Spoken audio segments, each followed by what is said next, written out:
Welcome back to Barely News. Molly, are you involved with anything on campus? Yeah, I'm in a few clubs. Just a few? Oh, you can do better than that. Good thing today we're talking about student resources on campus.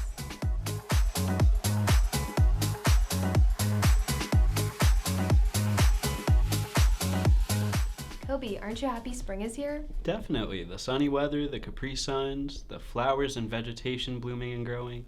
Did you know Missouri State University has a community garden? Oh, you mean the one across from Blount Hall? Yep, let's check in with them and see how they're helping Springfield's community.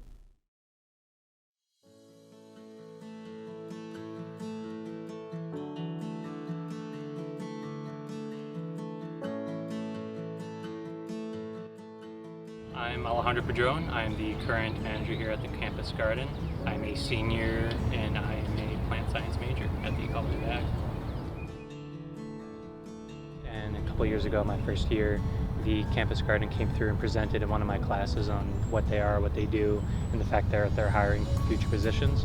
I applied, I volunteered, I got the position in summer of 22, and I've been working for them ever since.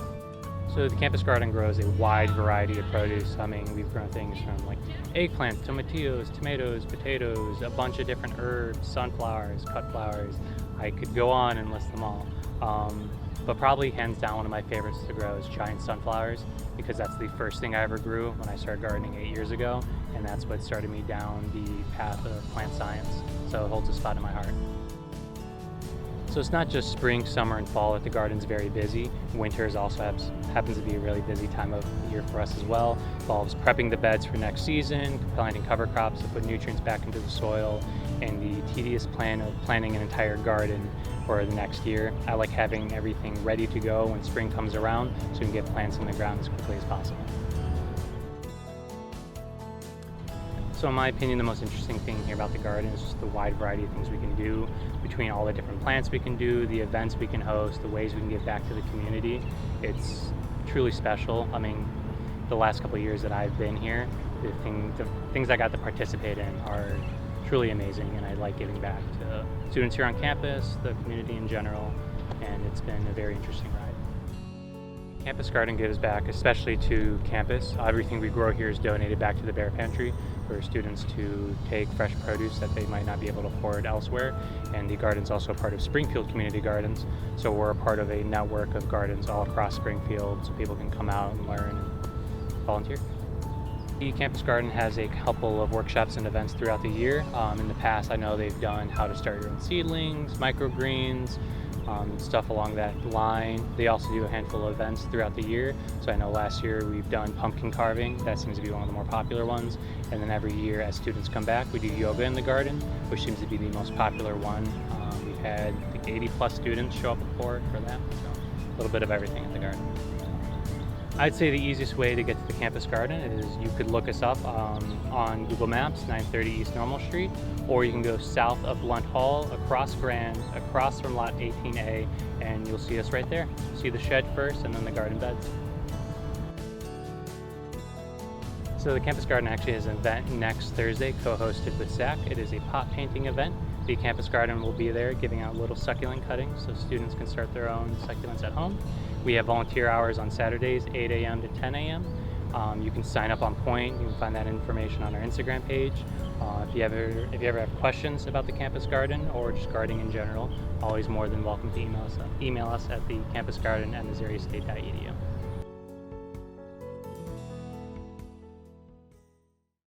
Well, that was amazing, and I can't wait to see all those veggies fully bloomed.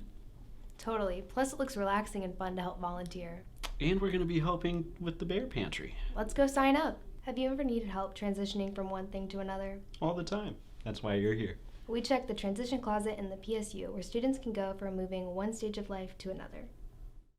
Hey everyone, Drew Abram here from Barely News. I'm standing outside the PSU building where one of the student resources that you may not have heard of is located in, the Transition Closet. We got an exclusive interview with Shy Wells to talk about some information regarding the Transition Closet and how students like you may use it to your advantage. Yeah, so the Transition Closet opened in 2016. Its original purpose was to provide a safe place for students who were transitioning through the opportunity for them to be able to come and find clothes. Now, when I came here, I decided that we really needed to find a way to integrate the transition closet into the bigger community. And so one of the things that we decided to do was add in our career section. So now we work closely with the Career Center, and every year we try to navigate students who maybe are looking for cost-effective business casual clothes. We also wanted to add in a plus-size clothing section because for a long time it wasn't really accessible to people who were bigger than an extra large. Everybody realistically could benefit from something like this. I am someone who came in and I was like, why is the only thing that I can find like an extra small? And like, how's that gonna work for me as a person? We also integrated a hygiene program as well. So that was one of the biggest requested things that people were like, we wish that there was like more ways to access, hygiene products. So we added shaving cream, we added razors to it, we added period products, we added lots of different body washes, like sensitive skin body washes, as well as like we added in colognes and different things like that. So that was something that we weren't necessarily financially able to do before, but we are doing now. The clothes that we keep in here get transitioned out every year. So we donate also to local groups and charities as well in order to incorporate the bigger community, because we recognize that sometimes students drop off really nice clothing and things like that here, and it's just not really an interest to other students. So we try to donate that out to community organizations so that they have access to, really good quality clothing, brand name clothing as well. We do have a request sheet that's on the door, and it says the transition closet, and you can scan that, and then if you see something in here or something that you want and desire, and we can make that happen for you, we can definitely do that. So a lot of the times it'll be things like before we got donated tons of socks from the Bombas Foundation. There were lots of people who were like, hey, I really need socks. Like, socks are really expensive, one, but also it's just something that you don't really think about. Like, you get a hole in your sock and you're like, oh my gosh, and then you go to the store and socks are just highly expensive. And so before that was something that got requested pretty often. And so we found a way to kind of integrate that into our program in order to reach out to the Bear Pantry, and the Bear Pantry actually donated like over 2,000 pairs of socks to us. I think one thing that people get really confused about the transition closet is just that they think it's only for queer people, because originally when it first started out, it was that way. It was very much so a more intimate space. But since we have expanded, we want everyone to know that this is open to anyone for any reason that you feel like you want to come in here. Sometimes during the first of the semester, we do something called a thrift shop, and that's open to all students as well. So you'll see in the beginning of the semester last year, we had over 200 students come and take clothes out in a thrift shop style. We do it all for free. So you'll never have to donate any money to us or anything like that. We don't require any services. It's really just come and go as you please. And so really try to integrate that into people seeing how the transition closet works. Then also look out for programs like that where we will have all of these clothes kind of like out on display in the tables out there in order for people to be able to take whatever they want or need or find as a beneficial resource. For any student who may want to check out this resource, come over here to the PSU right here on campus, right across the Starbucks, inside the Multicultural Resource Center, room 109. From Bailey News, I'm Drew Abram. Thank you. Wow, what an excellent resource. I think I'm going to get myself a new suit jacket for my next job. And what's that? I'm going to host the news. Don't transition from your day job. Next, we have a unique segment with the African Student Association. We'll get an inside look into the preparations of their upcoming fashion show.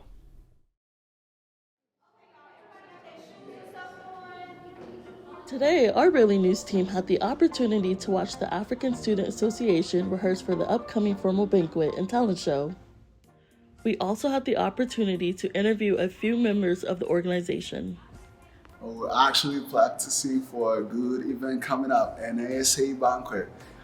If you miss, it's on you. You gotta show up. Yeah. We are practicing for the ASA banquet fashion show. So on the 27th of April, I'm going to give a speech, so that's exciting. And also like the banquet part, because I'm going to be like socializing and meeting with people. That's what I'm writing. I'm excited for the dance. You all know the dance always got the vibe, so it's the dance for me. Yeah. I was surprised about what learning can actually get to you, because we always say, I know how to dance, I can just go on the stage, but like when you see the lights and everything, you get to learn how to actually move with the community. It's really surprising how it can be hard and easy at the same time. It's very fun. I was very nervous at first and I thought I was just going to be shy, but it's made me more outgoing.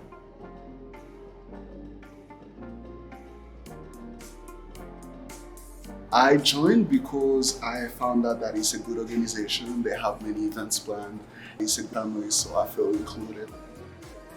Even though it's African, it's very diverse. Like we have African Americans and like Africans from every part of like Africa.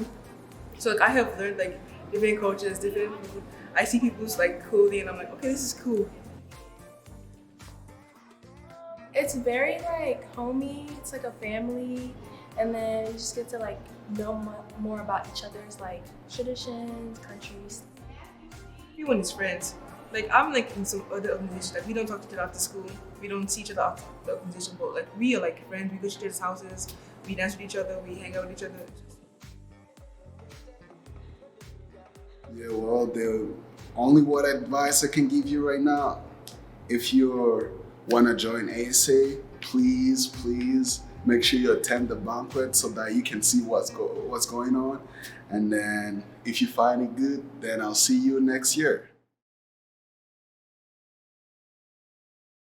That was pretty cool. They really have their walks down. Yeah. You think they'd let me model? Since 1921, the Student Government Association has helped form a more effective student government. It has done this by better expressing the needs and opinions of the student body. We spoke with Spencer Vreeland, SGA president, about how they plan to uphold this mission.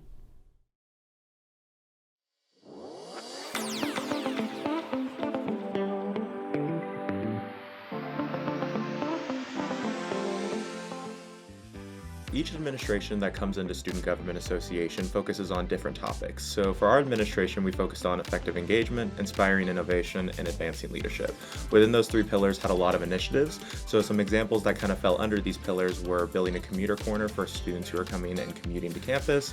We also brought in new yoga mats for the Foster Recreation Center, and also working on leadership certification for students who are heavily involved on campus. So within those examples, there's also a lot more big projects that we've also worked on.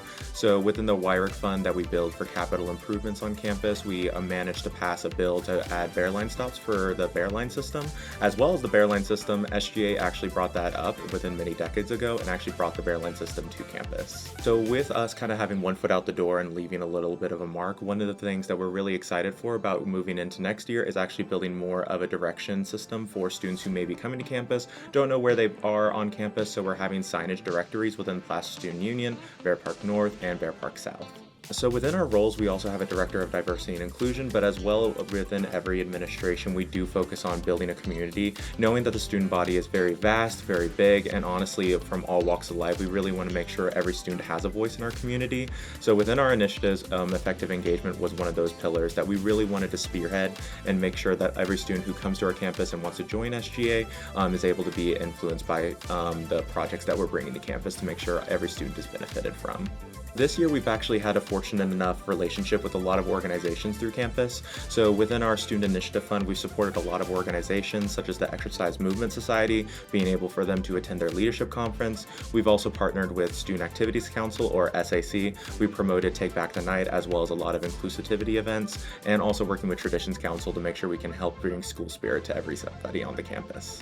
Student Government Association has rolling applications, so there's no hard deadline. Anybody can join at any point. So there's 3 ways that you can join. You can join as a senator, which has voting rights and they have speaking rights. This is probably one of the most popular options for students because they'll be able to actually see our initiatives, vote on the initiatives, and give feedback on our initiatives. Then there's commissioners. They work more behind the scenes with our commissioner or our executive branch. So they're working with, for example, our Sustainability Commission, being able to bring sustainability projects to campus like new composting systems, or even working with Earth Week. Then there's the campus judicial branch, which is more of our more involved part of our joining positions, which they work with our Constitution to make sure it's upheld in the best way possible.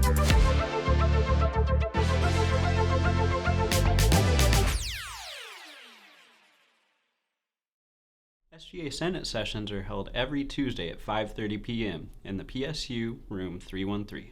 Let your voice be heard. Next on the agenda is lasers. Lasers? Are you talking about laser swords, major laser, the eye surgery? No, those are intense. I'm talking about lasers that cut and burn things. Oh, you mean the one in the library basement? Yeah, let's see what the Innovation Lab has to offer students.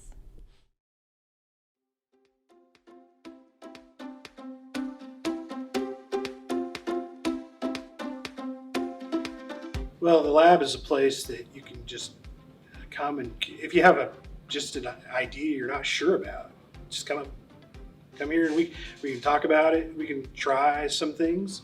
It's just about kind of experimenting. We're located on the lower level of Meyer Library. So we have cutters such as a Cricut. So like if you were wanting to create a t-shirt, you could cut out vinyl, and then we have a heat press that you could then press it onto a t-shirt.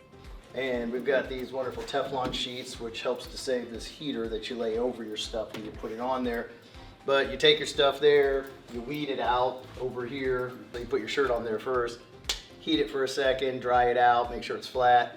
Stick your sticky stuff on it like that, and then throw one of these over it. And we also have 3D printers that you can create. You can bring your own model, or we can help you design something. So a 3D printer, it takes a model that's 3-dimensional, and we run it through what's called a slicer. And so that slicer takes the model and divides it up into layers. And so it'll lay down a layer, and then it moves the z-axis, lays down another layer of plastic is essentially what it's laying down. And so then it just builds on it until you build your product all the way to the top. And then we have tools for like post-processing, like 3D printing, or if you need to do some assembly work. We do charge a small fee for printing filament, but it's pretty small. But so here are some of the things that we've printed. Once we see that you've paid, we print it, shoot you an email back saying, hey, your stuff's ready to pick up, and you come over here and grab it. We have lasers that you can do engraving or cutting with on like 1/4-inch MDF or acrylic. This newer one, Thunder Laser, is a bigger industrial grade laser. It cuts a lot of stuff, and it will cut through inch worth of different materials, but it will also engrave metal and other things. On the lower level, we have an audio studio. It's got a audio interface. We've got GarageBand, we've got Pro Tools. You can do some recording, podcast. We've got some people doing some music. We also have a video studio on the second floor, room 213. And anybody's welcome to come in, bring a flash drive, plug it in.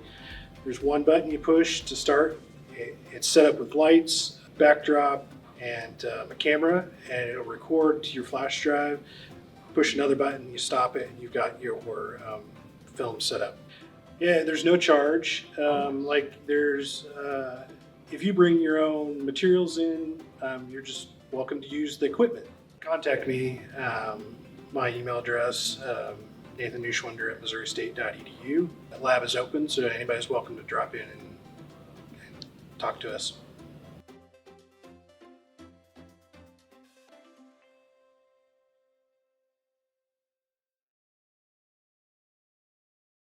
Whoa, those are some crazy gadgets down there. Tell me about it. I might 3D print myself some bears. Are you gonna 3D scan a real bear? Maybe. This has been Barely News. Gotta go sign up for everything. Everything?